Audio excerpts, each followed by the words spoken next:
There's a new sign that greets you as you approach Rio Nido, California, along the Russian River. On the sign is a moon face, and it's winking at you. Oh, I knew I was in Rio Nido and it was winking at me.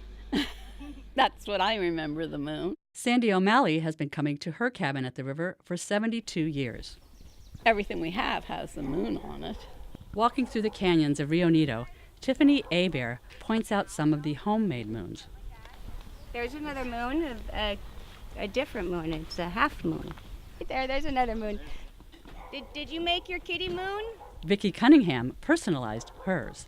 Well, they have the Winky moons for Rio Nido, but I have a lot of cats, so I made it the Winky cat moon. Tiffany's father, Glenn Leone, remembers when the moon hung high up in a redwood tree over the Rio Nido Resort bandstand. When the town was running, it was there, and everyone saw it, and the band leader would talk about it all the time.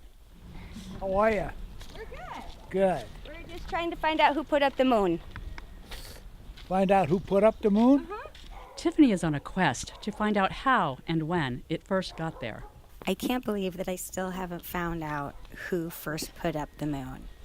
Anyone that was in Rio Nido before 1970 knows about the moon, just not how it first got there. I sat around for years thinking, what the heck ever happened to that moon? And then one day I thought, I'm going to go find out. So I started looking, and I did find out. Curiously enough, Marion McMurtry Ridenauer's search led her right to Glenn, also known as The Moon King, because we possess the moon. That's right. Glenn is the owner of the Winking Moon. Glenn's family has been in Rio Nido since the 20s, and most of them had some kind of job at the Rio Resort, including Glenn.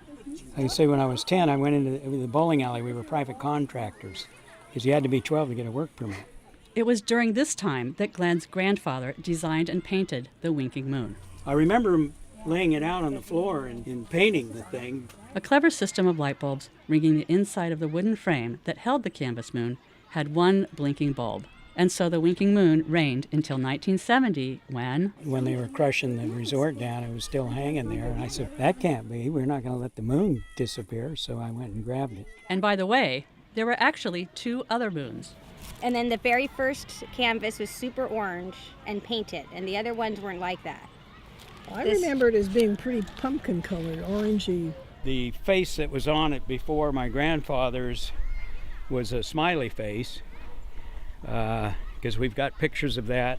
Somebody hoisted it up there. One day it wasn't there. The next day it was. Why? Who? What year? When? Will I ever find the answer? I don't know. But Tiffany's search has uncovered this bit of moon history. Oh, my little moon of Rio Nido keeps a winking at me every night, and the bonfire bride will always haunt me, and the good times that we had each night. Thanks to Michael Riesink for this rendition of his grandmother Marguerite Casiente's song.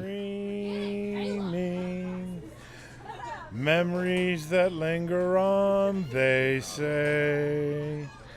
Rio Nido once again.